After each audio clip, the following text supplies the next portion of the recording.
রাষ্ট্রপতি নির্বাচন ঘিরে রাজনৈতিক অঙ্গনে যখন হিসাব নিকাশ তুঙ্গে, ঠিক তখনই নতুন কৌতূহলের জন্ম দিয়েছে একটি ঘটনা। ১১ দলীয় ঐক্যের প্রার্থী অবসরপ্রাপ্ত কর্নেল অলি আহমেদের পক্ষে নির্বাচন কমিশনে জমা পড়েছে ২টি মনোনয়নপত্র।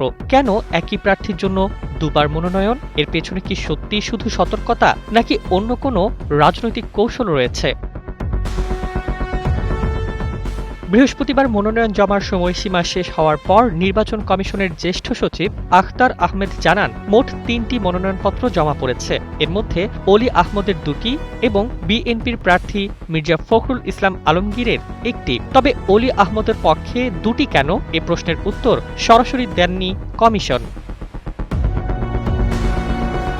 তবে ১১ দলীয় ঐক্যের পক্ষ থেকে বিষয়টি পরিষ্কার করার চেষ্টা করা হয়েছে। জোটের সমন্বয়ক হামিদুর রহমান আজাদের ভাষ্য, রাষ্ট্রপতি নির্বাচনকে তারা অত্যন্ত গুরুত্বের সঙ্গে দেখছেন। মনোনয়নপত্রে কোনো ধরনের ভুল ত্রুটি থেকে যাতে প্রার্থিতা আটকে না যায়, সেই সতর্কতা থেকেই ২টি ফর্ম জমা দেওয়া হয়েছে। জাতীয় সংসদ নির্বাচনেও একাধিক মনোনয়নপত্র জমা দেওয়ার নজির রয়েছে বলে তিনি জানান।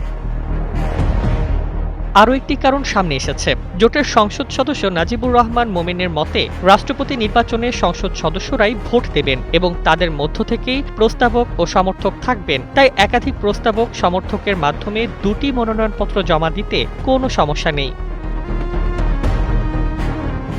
তবে রাজনৈতিক ও নির্বাচন কমিশন সংশ্লিষ্ট সূত্র বলছে, মূল কারণ হতে পারে নামের ছোট একটি গরমিল। প্রথম মনোনয়নপত্রে অলি আহমেদের নামের সঙ্গে তার জাতীয় পরিচয়পত্রের নামের কিছু অসামঞ্জস্যতা ধরা পড়ার পর দ্বিতীয় মনোনয়নপত্র জমা দেওয়া হয়ে থাকতে পারে। এখন সব নজর নির্বাচন কমিশনের যাচাই বাছিয়ে। ১৬ আগস্ট মনোনয়নপত্র যাচাই হবে। বৈধ প্রার্থিতা প্রত্যাহারের সুযোগ রয়েছে ১৮ আগস্ট পর্যন্ত। আর ভোট হওয়ার কথা ২০ আগস্ট জাতীয় সংসদে। অর্থাৎ ২টি মনোনয়নপত্র ঘিরে রহস্য যতটা রাজনৈতিক মনে হচ্ছে, বাস্তবে সেটি হয়তো প্রার্থিতা নিরাপদ রাখার শেষ মুহূর্তের কৌশল। Desk report, Bangladesh bulletin.